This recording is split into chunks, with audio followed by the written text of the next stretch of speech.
Hey everyone, David Aragona and Greg Milkowski are taking a look at race 9 at Tampa Bay Downs on Saturday. It is the Pasco Stakes, going 7 furlongs for the 3-year-old males, the male counterpart to the Gasparilla that's also being run on the same card. Greg and I did a separate stakes preview of that.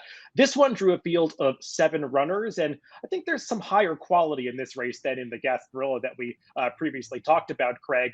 Definitely horses like the number 3, Bookham Dano, and the number 1, West Saratoga. They've got strong stakes credentials coming into this. They've run pretty fast speed figures for this listed level, and they both are horses that could be pretty tough in this spot if they're ready to go off some slight layoffs.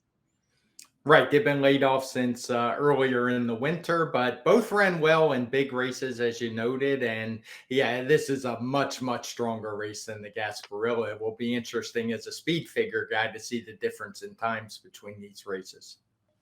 Let's take a look at the Timeform US pace projector for this race. And we've got 2 horses shown out front, and makes some sense when you start to look through their form, because both the number 5, Bandit Rocket, who contested a pace on debut, and the number 7, Rathmore, who has shown plenty of speed in his last 2 starts, they figure to be horses that need the front to achieve their best chances in here, but could be tough with the 2 of them in here stretching out to the 7 furlong distance, Craig. Not easy for these lightly raced horses to get 7 furlongs at this stage of their careers.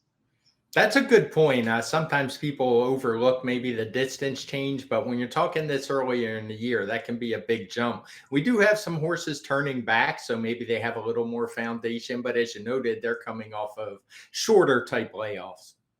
And both of those likely favorites, the number 1, West Saratoga, and the number 3, Bookham Dano, they've had success from stalking positions sitting behind horses in the past, so wouldn't worry too much about their positions on the pace projector.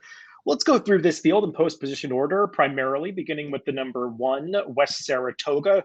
And this is a horse who really came to hand over the summer in Kentucky. Obviously, was no match for Timberlake in the 4th start of his career, but ran a nice speed figure that day and came right back with a pair of victories, including a stakes bet win in the Grade 3 Iroquois 2 back, going the 1-turn mile distance. So we know he can handle one of these elongated 1-turn distances, beat some good horses that day, including next out stakes winner Liberal Arts. And Craig, I'm not going to hold the last race against him where he was facing the likes of Locked in the Grade 1 Breeders' Futurity. Yeah, Locked would be 1-20 in a race like this, of course. And I thought he ran well. You can see it in the speed figures. Even that day, he pressed a quicker pace than usual. I guess the one question would be the inside post, but it's not like he's a need-to-lead front runner, even though he did break his maiden in wire-to-wire style. He ran well in the Iroquois, and I like the progression from him. He makes a lot of sense. And more so than Bookham Dano, he feels like a horse that could potentially be on the fringes of getting on the Kentucky Derby trail, and maybe that's a goal down the line. So I think it's reasonable to say maybe this race is just a prep for the series of stakes races leading into the Kentucky Derby at Tampa Bay Downs. We'll see how that plays out, but just something to consider between these 2 favorites. The number 2 is Bati King, and just a horse that's got a lot to prove in this race, Craig. I mean, he's never run a particularly fast speed figure for this level, is coming out of some optional claiming races against softer competition. It's a big step up in class. Yeah, huge step. He broke his maiden in a maiden claiming race. And not only that, he hasn't improved at all since that race back in Delaware back in June. So he's not for me in this spot. The number 3, Bookham Dano, he's just run well in every start of his career, won the first 3. We'll actually take a look at his loss last time in the Nashua, but it's not like he lost anything in defeat to the very good Where's Chris on this day. Set the pace. It was a moderate pace. He really was running in a race that just where the pace completely held together on the front end. But if anything, you can make an argument that the mile was stretching this horse a little bit. He had done better going shorter early in his career. So the 7 furlongs off the slight layoff should be perfect for him. It should be, and he's been fast. You can see it in his speed figure lines. Maybe there's a little bit question about the speed figure. 3 of the horses came in out of that race to contest the Remsen, and they all 3 finished near the back of the pack without really being much of a factor. But even if you ignore that, his races prior were fast as well and make him a strong contender here. Yeah, going back to that race 3 back at Monmouth, it's proven to be very live. The runner-up C Streak just barely lost a stakes race at Gulfstream a couple weeks ago. Shipped Ashore won a stakes race at Gulfstream last week. So he's faced some good horses in the past, primarily in those sprint races. Let's move on to the number 4, Crazy Mason, who's coming out of the same race as the number 7, Rathmore. That was the inaugural stakes, the local prep for this Pasco. And Rathmore was contesting the pace. There's Crazy Mason highlighted on the far outside. The gray horse is going to close for second in here.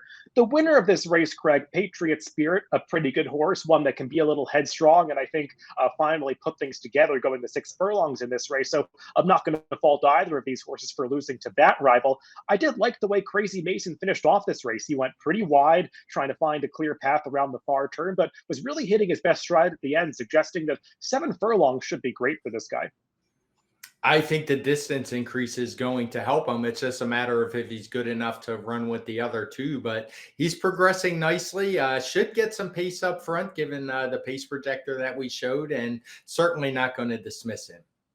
And I'm going to say his race 2 back is better than it looks at first glance. There was not a ton of pace in that race. It mostly held together. The winner, Copper Tax, was very good in the middle of a win streak at that time. And Crazy Mason was not handling the muddy track in the early stages of that race. You could see it, but still just kept relentlessly trying through the stretch. And I think that's the best asset for this horse, as he really does produce a strong finish.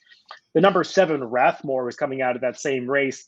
He's a little tougher for me to make a case for in here, Craig, because while I do like that he's at least drawn outside of his other pace rival, I still wanted to see him finish off that last race going 6 furlongs a little better. I didn't love the maiden field that he beat 2 back at Aqueduct, so I think he's going to have to take a bit more of a step forward.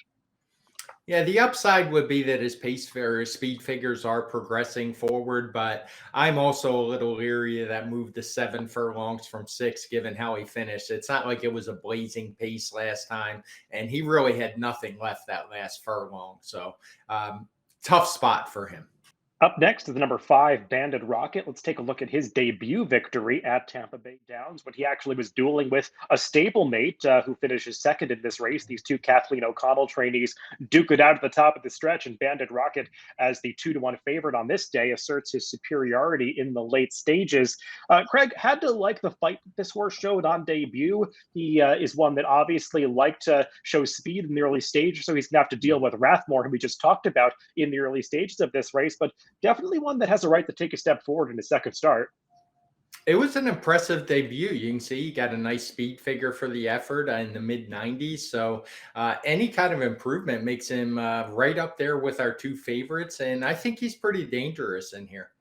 Yeah, interesting to see Kathleen O'Connell have a horse for Frank Fletcher Racing Operations, an expensive 2-year-old purchase he was. And speaking of Kathleen O'Connell, I know you found a trainer stat for her in DRF Formulator that you wanted to highlight, and a pretty good stat for her in this situation, Craig. Yeah, second, maiden winners first time out, coming back in their second start, winning at a 30% clip with a decent sample size and at 2.79 ROI. I wanted to narrow it down to stakes races, which is obviously even a tougher hurdle, but the sample size was just too small, even though it wasn't a bad statistically. The number 6 is El Principito, and he is a horse that participated in that inaugural stakes back in early December. Was no match for Crazy Mason, Rathmore, and especially not the winner, Patriot Spirit, who he dueled with in the early stages and then faded. Last time came back in a softer spot in the allowance race. Just wish he had done more running in there, Craig, and it feels like this might be a little tough for him. Very tough. I guess if anything, there's a chance maybe he could contest the pace. He's been up close a couple times, but not really in the type of fractions we've seen from some others. Well, let's throw up our picks for this race, Craig. And I think there are a few ways to go in here. You're going to side with the number 1, West Saratoga, who definitely really found his form towards the end of his 2-year-old season. It's just a question of whether or not he's ready to geared up to fire his best shot off the layoff. Yeah, I just like the races he's coming out of. They're so much stronger than everybody else, except maybe Bookham Dano. So it just came down to those 2 for me. And we both have the number 3, Bookham Dano, in there, who I would expect to be the favorite in this race. I put the number 4, Crazy Mason, on top. I just think he's run a little better than it might look in his last couple of starts. And I really like this 7 furlong distance for him, especially with a couple of speeds in the race. And he's going to be a better price. So the number 4, Crazy Mason for me, the number 1, West Saratoga for Craig in the Pasco Stakes, race 9 at Tampa Bay Downs on Saturday. Good luck if you're playing the races this weekend.